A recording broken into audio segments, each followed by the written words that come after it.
NREGS నిధుల ధార ఈరోజు మెదక్ అసెంబ్లీలో అనేక మండలాలలో గ్రామ పంచాయతీల నిర్మాణం, అంగన్వాడీల నిర్మాణం కోసం కేంద్ర ప్రభుత్వం నిధులను మంజూరు చేయడం జరిగింది. దానిలో భాగంగానే మెదక్ జిల్లా రామన్నపేట మండలంలోని వెంకటాపూర్ గ్రామంలో గ్రామ పంచాయతీ నిర్మాణం 20 లక్షలు, అంగన్వాడీ కేంద్రానికి 8 లక్షలు మంజూరు కావడం జరిగిందని, ఇవి పూర్తిగా కేంద్ర ప్రభుత్వం నిధులు కానీ ఈ ప్రజాపాలన పేరిట స్థానిక ఎమ్మెల్యే పనులను ప్రారంభించడం జరిగింది. ఈ కార్యక్రమానికి మా స్థానిక ఎంపీ శ్రీ రఘునందన్ రావు గారిని పిలవకపోవడం ఇది ఫోటో ఉల్లంఘన కిందికి వస్తుంది. కేంద్ర ప్రభుత్వం నుంచి వచ్చిన నిధులను మా ఎంపీ గారు కష్టపడి కృషి చేసి సుమారుగా తన పరిధిలో 2,97,00,000 మంజూరు చేయించిన ఘనత మా ఎంపీ గారిది. కాంగ్రెస్ ప్రభుత్వం ఏదైతే 99 రోజుల ఈ ప్రత్యేక ప్రజాపాలన గురించి ఈరోజు మొత్తం ఎమ్మెల్యేతో సహా అందరు తిరుగుతూ ఉన్నారు. ఈరోజు మేము భారతీయ జనతా పార్టీగా ఒకటి అడుగుతూ ఉన్నాం. 2.5 సంవత్సరాల కాంగ్రెస్ పాలనలో అంతా కూడా ఇప్పటి వరకు కూడా అంతా బూటకం, మొత్తం రాష్ట్రం సర్వనాశనం అయింది. కాంగ్రెస్ ప్రభుత్వం వచ్చిన 2.5 సంవత్సరాలు. 2.5 సంవత్సరాలలో మీరు ఏం చేయండి, ఈ 99 రోజులలో వీళ్ళు ఏం చేస్తారు? వీళ్ళు ఏం చేయడానికి కూడా లేదు. వీళ్ళ తాడ ఒక రూపాయి కూడా లేదు. ఇలా రాష్ట్ర ముఖ్యమంత్రి తాడ పైసలు లేవు, ఈ రాష్ట్ర ఖజానాలో పైసలు లేవు. ఈ రాష్ట్ర ముఖ్యమంత్రిని చూస్తేనే పారిపోతున్నారు అందరూ. అరే పైసలు అడుగుతాడేమో అని చెప్పి ఆ రాష్ట్ర ముఖ్యమంత్రి చెప్తున్నాడు. ఈ 99 రోజుల పాలనలో మీరు చేసేది ఏముంటుంది, ఏం ఒరిగేది ఉంటుంది?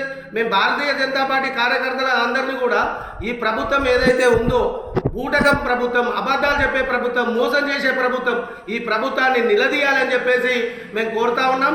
అంతేకాకుండా నిన్న రామాపేట మండలంలో వెంకటాపూర్ 6లో గ్రామ పంచాయతీ బిల్డింగ్ ఒకటి, అంగన్వాడీ బిల్డింగ్ ఒకటి, 20 లక్షలు ఒకటి, 10 లక్షలు ఒకటి ఎమ్మెల్యే గారు శంకుస్థాపన చేసారు. మేము అడుగుతా ఉన్నాం, ఆ నిధులు ఎక్కడివి?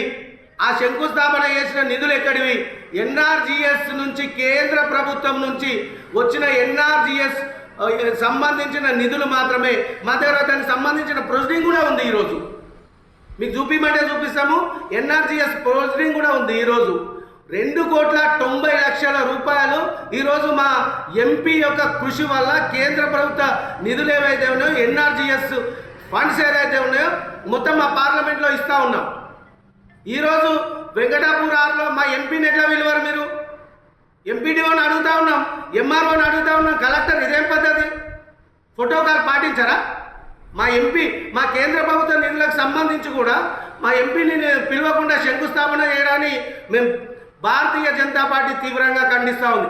ఇంకొకసారి అట్లా గిట్లా జరిగినట్టయితే మేము కలెక్టర్ చెప్తా ఉన్నాం, ఎంపీడీఓకి మా ఎంపీకి సమాచారం ఇవ్వకుండా, మా ఎంపీని పిలవకుండా ఈ ఎన్ఆర్జీఎస్ సంబంధించి కానీ కేంద్ర ప్రభుత్వం నుంచి వచ్చే నిధుల విషయంలో మా ఎంపీ ఉన్నాడు, మా ఎంపీని పిలవకుండా చేసినట్టయితే మేము అడ్డుకుంటామని చెప్పేసి సందర్భంగా తెలియజేస్తూ ఉన్నాం. ఇది మంచి పద్ధతి కాదు. ఎమ్మెల్యే గారు మీకు చెప్తా ఉన్నాం, ఇది మంచి పద్ధతి కాదు, ఇది మంచి సంస్కృతి కాదు.